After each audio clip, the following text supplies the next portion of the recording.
जाऊ दे वेदाला आईशिवाय. आईसाहेब, आईसाहेब थांबा ना आईसाहेब. उत्तम आहे.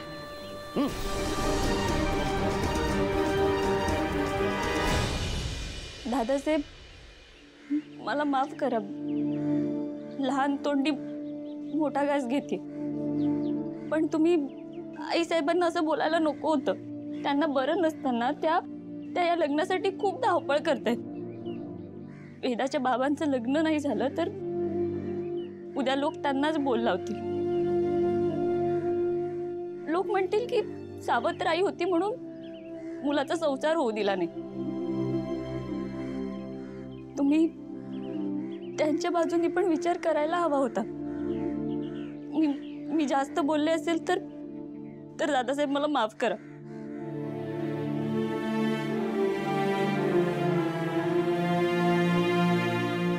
बाबा, मला असं वाटतं की तुम्ही आईसोबत देवळात जायला हवं.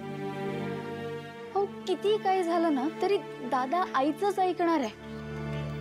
उगाच तुमच्यात आणि दादाच्यात ना वाद नको प्लीज.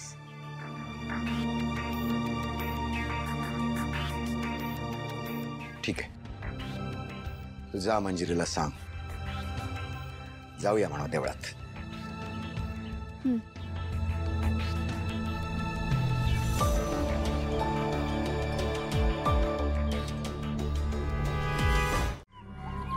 आले आले. वहिनी, कशी झाली पूजा? छान झाली. तारासाहेब, अन्नदान नीट झालं ना? हो, व्यवस्थित झालं. आणि मीराच्या हातून साडी देवीला अर्पण झाली.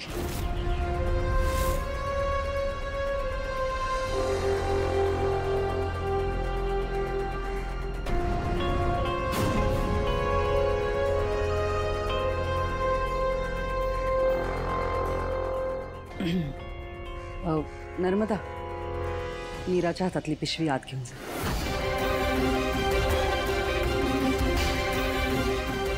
वहिनी, हो तिच्याचकडे आहे ना, ती ठेवेल आत. पण मी तुला सांगते ना, घेऊन जा. मला तिच्याशी जरा बोलायचं.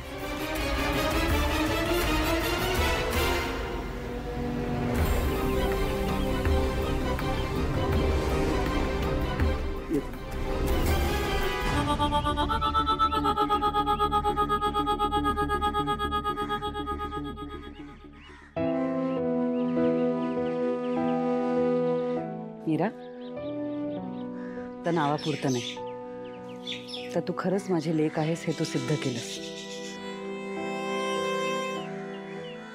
आज तू बोललीस म्हणून दादासाहेब मंदिरात आले.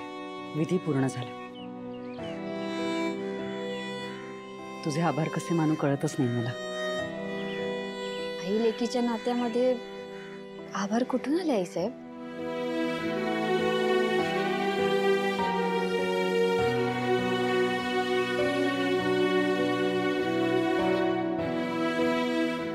माझी आई सुद्धा ना अशीच टीट लावायची मला लहानपणी. असं मला काका म्हणायचे. मीरा, मला ना तुझ्यासाठी आणखी एक गोष्ट करायची. काय? ये बस बस, इथेच थांब. आईसाहेब काय करताय?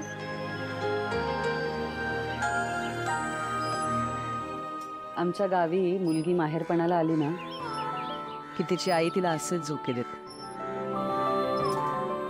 आता हा झोका गावासारखा नाहीये, पण आपलं नातं तसंच आहे ना.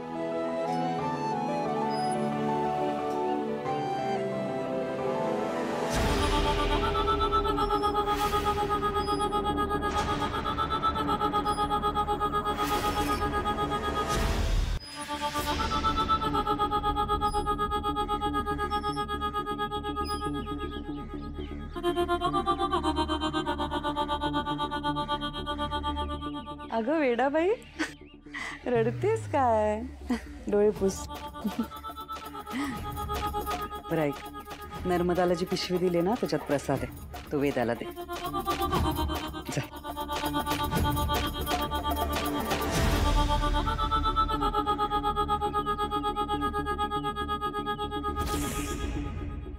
तुझ्याकडून मला जे मिळवायचं होतं ते मिळालंय मीरा.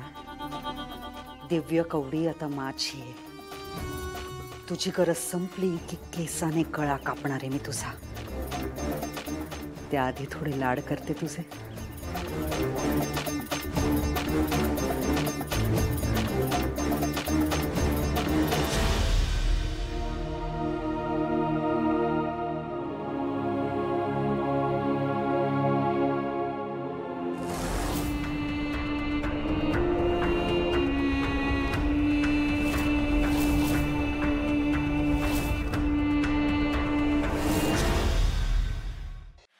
वेदा, हाय. काय करते?